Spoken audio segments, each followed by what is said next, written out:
Hello, welcome to this week's How's the Market, Pensacola. Well, pricing matters. Pricing matters these days. All right, so what has changed over the last 3 months? Well, when you take a listing, pricing matters so much more now. There's two things that I'm seeing happening a lot.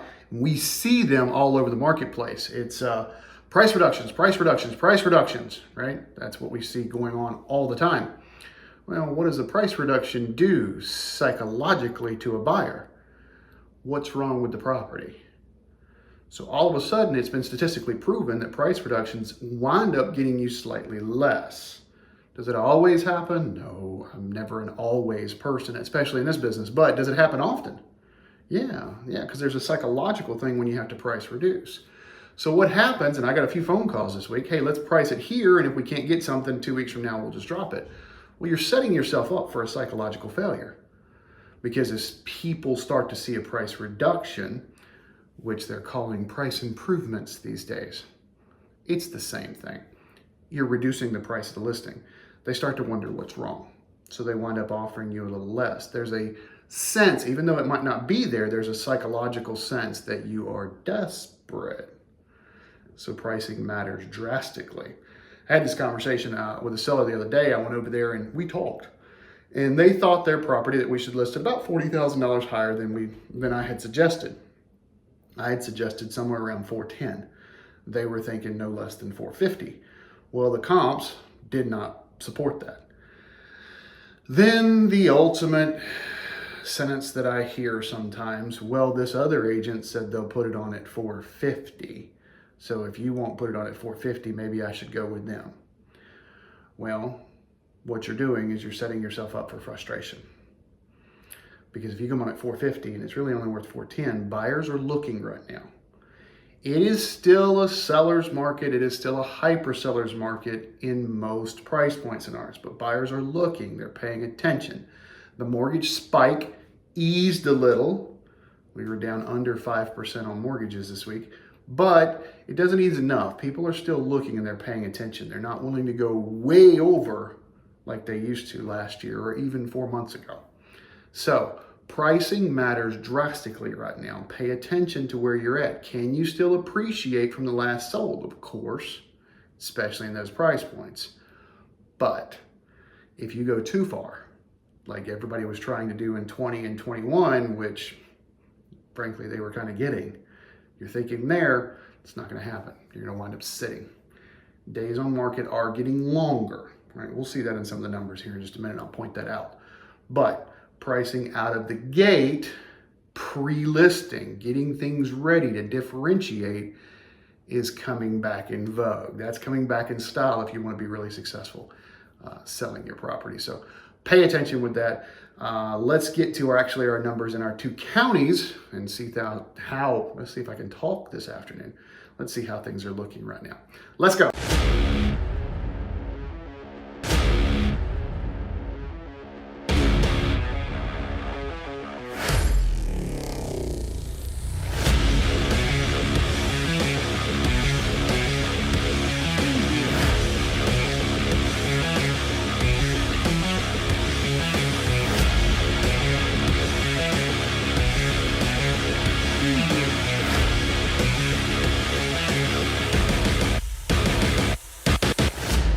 All right, if you haven't seen the show, you don't know that I always start with this slide right here. It says if we have between 6 and 7 months worth of inventory, we have what's called a neutral market. Anything greater than 7 months considered a buyer's market, anything less than 6 months considered a seller's market. What the slide does not say. Anything greater than 9 months, hyper buyer's market. Anything less than 3, hyper seller's market. We jump over to Escambia County to begin with. We are up to 838 active properties right now. 838. We are adding properties. As you follow this, if you remember, most everything was under a month's inventory earlier this year. Like, go back to March, right? A lot of stuff was under a month's inventory. Well, there's only one price point that's under a month's inventory right now, and that's $150,000 to $200,000. That's at 0.8 months inventory now, okay? Things are selling 100% and 101% to list. Now, how does that contradict what I just said at the opening of this show? It says people will drop the prices to get realistic, and then the data shows that it sold 100% of list, but it only showed that it sold 100% of current list. So it doesn't show the reductions, all right? Or the price improvements. I don't know why that bugs me. Maybe I'm just been in the business a while. So things are still selling here. You got to pay attention to it, but you're not getting offers if you're too high. So if it really is $410,000 and you come on at $450,000, it's just going to sit there until you reduce it back down to where you should be. Again, some appreciation is still there. I'm not trying to tell you to go backwards as my seller. This seems to be a seller conscious episode, but I'm not trying to tell you to go backwards. You can still do the appreciation, but you just have to watch pushing it too far. Everything up to $450,000 is under 2 months inventory. We're not under a month's inventory. So watch your headlines. I've said this a few episodes. Watch your headlines when people say inventory at this price point doubles, crash imminent. Just because we went from 0.6 months inventory to 1.2 months inventory does not point to a crash. Yes, the premise is right. We doubled in inventory, but the conclusion is wrong. We're still in a hyper seller's market there. 550,000 to 600,000 looks like we're at almost 5 months, 4.6 months worth of inventory. It drops back down to a hyper seller's at 600,000 to 650,000, and then it just goes up to a seller's all the way. I think this is just a weird pocket. So what I market these as a hyper sellers, anything over $550,000, I would market as a seller's. I wouldn't market as a hyper seller's. So, and I would also advise my buying clients to offer based on a seller's market, not a hyper seller's market. We're starting to see concessions come back. We're starting to see a lot of things happen again instead of that crazy time. Are you still going to be able to get good money for your property as a seller? Absolutely. Absolutely you are. It's still drastically higher than it was in 2019. We have not come down. Nothing I am saying today is say we're pointing down. I'm just saying that we're not going to be as unrealistic. Like that pendulum swung a little too far in 2021 and even in 2020, right? It swung a little too far. So now that's going to come back to a more realistic. That's Escambia County. Let's jump over to Santa Rosa County, see what we're looking at. Looks like we're up to 625 active over in Santa Rosa County. That's huge. Everything up to 300,000 is still under a month's inventory. If you remember the last couple of weeks, everything under 100,000, there was nothing. Well, now we have 3 of them. So since there's no appetite right now, or people are trying to figure out what in the world's going on, it points at 1.2. These properties need work.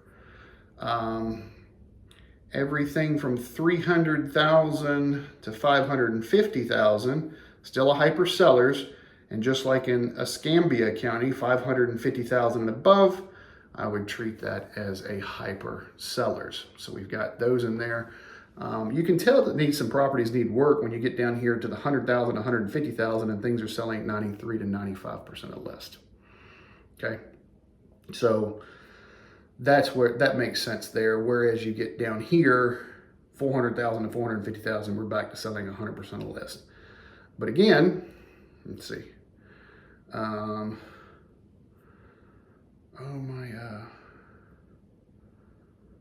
My days on market. Oh, there they are. My days on market are going up. So 39 days between 250,000 and 300,000. 33 days. So people call me and say, hey, you just listed, how come I'm not under contract over the weekend? Well, because days on market are going up. I put a couple of condos on the market over the weekend. 7-figure condos. Are we going to sell those over the weekend? Possibly. But I had a realistic conversation with the seller about both of them going, probably not. Probably not.